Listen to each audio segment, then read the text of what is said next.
Hi, Memorial. How are you? How you doing, guys? Always missing you, of course. I wish we can do this in person, but hey, it's close enough. Remember what we need to do. We need to take care of ourselves. We need to take care of our family. We need to stay healthy, and to do that, we need to stay inside.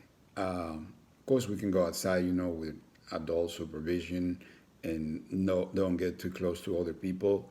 Not because the other people are bad or anything like that, but because we need to do something called social distance. And this social distancing is just keep away from everybody at least 6 feet.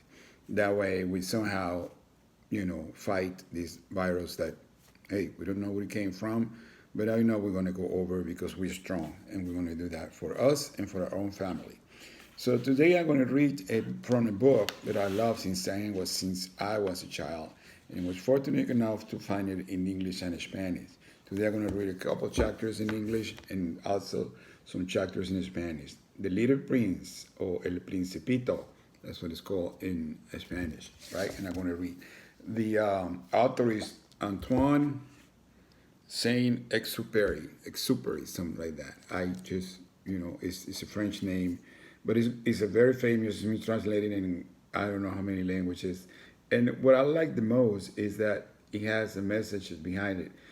Everything that Little Prince does, it has a message, something that we can learn from. It's like a fable, it always has a moral. So pay attention to those details because we can learn a lot from it, okay? And in the middle of the reading, I'm going to show you a surprise that I have for you. Okay, I like the comments that you made on my, two reads aloud from last week, and I hope I keep, doing all this week too. The Little Prince. This is one of the most beautiful drawings I've ever seen. It's one of the most famous ones that represents the book.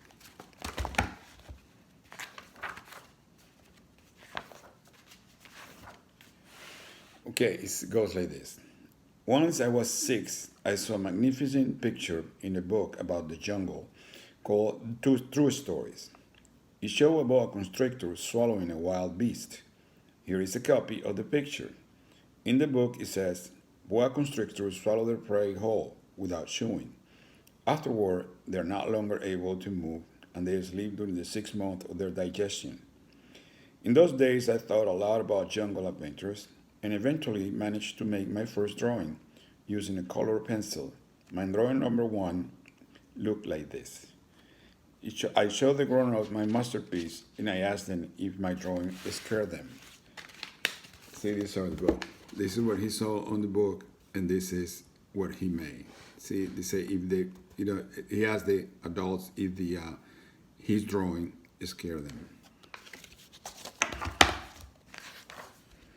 They answered, why be scared of a hat? My drawing was not a picture of a hat. It was a picture of a boa constrictor digesting an elephant. Then I drew the inside of the boa constrictor so the grown-ups could understand. They always need explanation. My drawing number two looked like this. See, that's number one that looked like a hat on this one, but really he was drawing an elephant being devoured by a boa constrictor. Very clever, huh?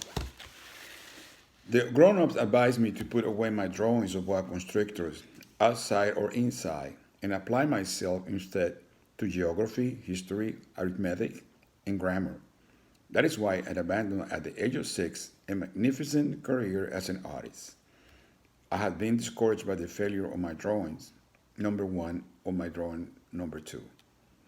Grown-ups never understand anything by themselves, and it is exhausting for children to have to provide explanation over and over again. I'm very sure you went through that many, many times when your parents don't understand something. But look, be patient. Explain it to them, they will understand. So then I had to choose another career, and I learned to pilot airplanes. I have flown almost everywhere in the world, and as a matter of fact, geography has been a big help to me. I could tell China from Arizona at first glance, which is very useful if you get lost during the night, not to mention the fact that I'm very far away. So I have had, in the course of my life, lots of encounters with lots of serious people. I spent lots of time with growing ups. I had seen them at close range, which hasn't much improved my opinion of them.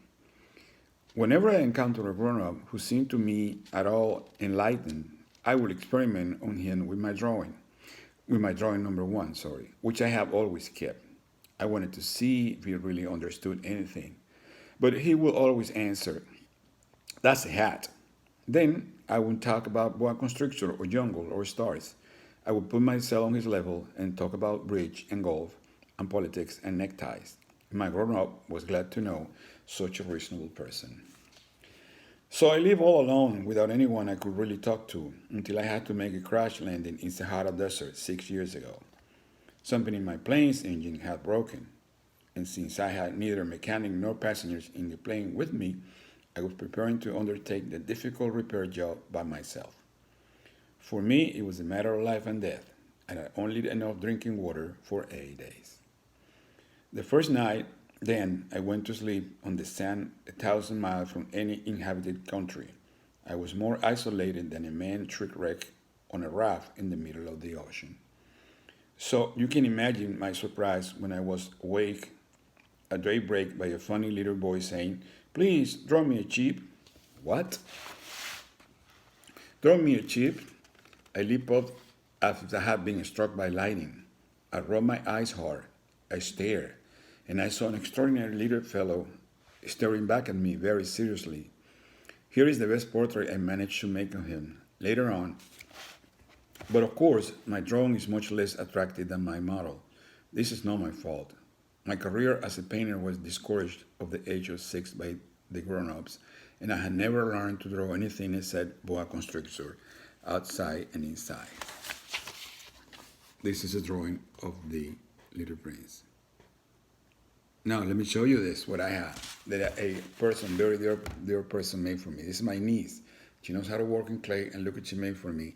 This I have this for whatever, I would say at least 15 years. And it's made out of clay. See, it's a figure of the Little Prince. The same one in the drawing. Let me show you. Let me see if I can put it side by side. See that? Wait. And this is the drawing. Oops, I'm going to draw. That's not going to work. Like this. See that? There you go. Better. This is like three-dimensional figure. That's beautiful. I really love it. I can keep it a treasure forever.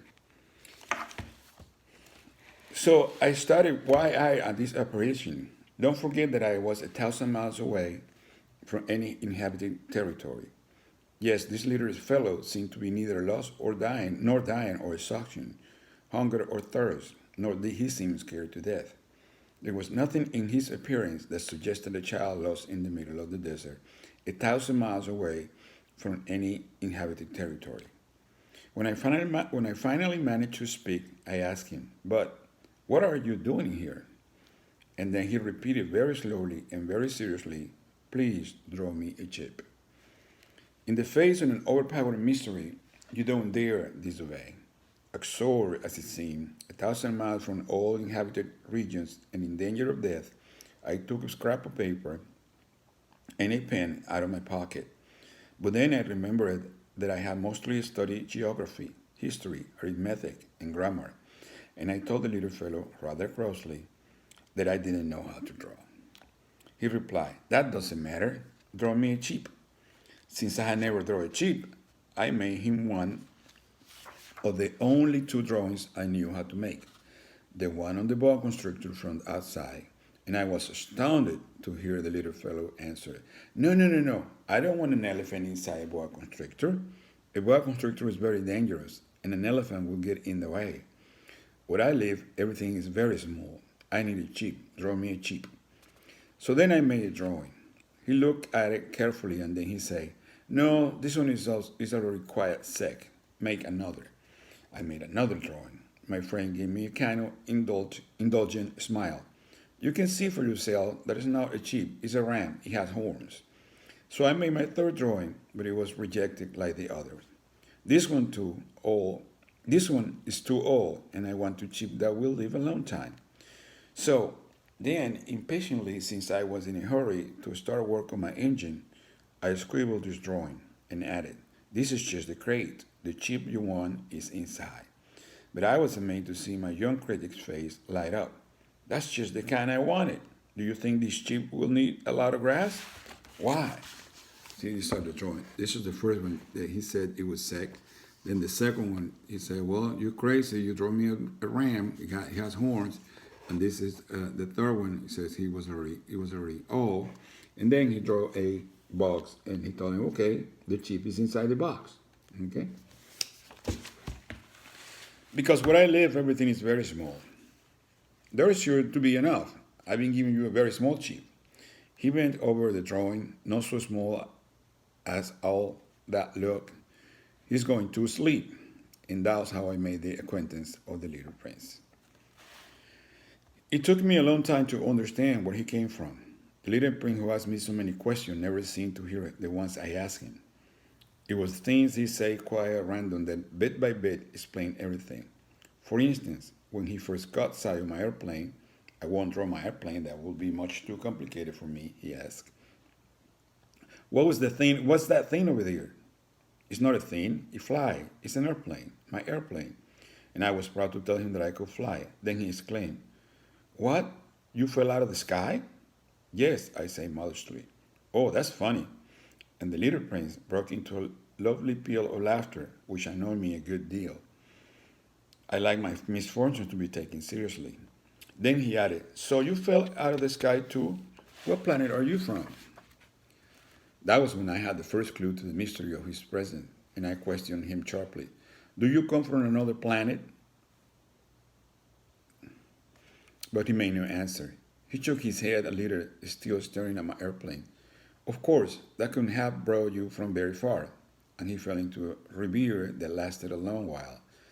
Then, taking my chip out of his pocket, he plunged into the contemplation of his treasure.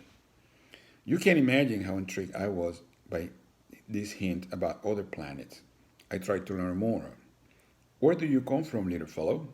Where is this where I live of yours? Where will you be taking my chip? After a thoughtful silence, he answered, the good thing about the crate you're giving me is that he can use it for a house after dark. Of course, and if you are good, I will give you a rope to tie him up during the day, and I stake to tie him too. This proposition seemed to shock the little prince. Tie him up? What a funny idea. But if you don't tie him up, he'll wander off somewhere and get lost. My friend burst out laughing again. Where could he go? Anywhere straight ahead.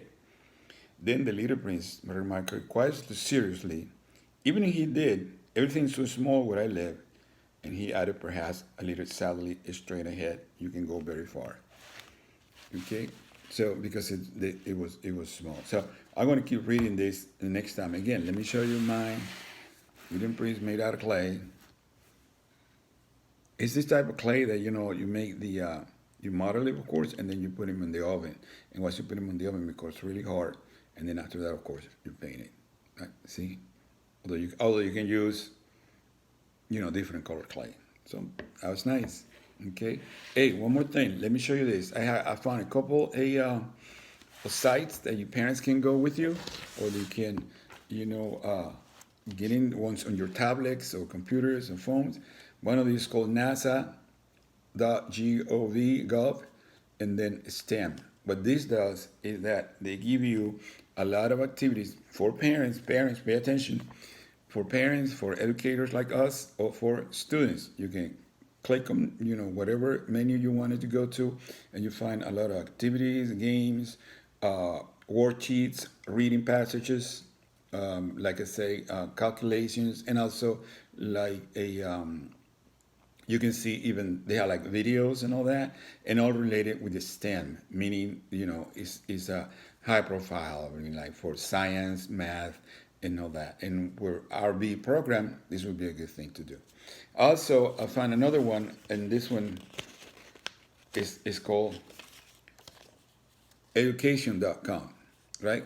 These parents is excellent. This is especially for you because you can go into it, you can create an account if you want to. It's free, and it give you packages for the whole week for different grades, different subjects. You can ask, let's say, math, reading, or it give you the whole package, which includes a little bit of everything. All right, so don't miss those two. Pass that information to your parents. Hey, I will see you soon. Believe me. Stay strong, stay healthy, and stay at home. I miss you guys. Hugs. See you later.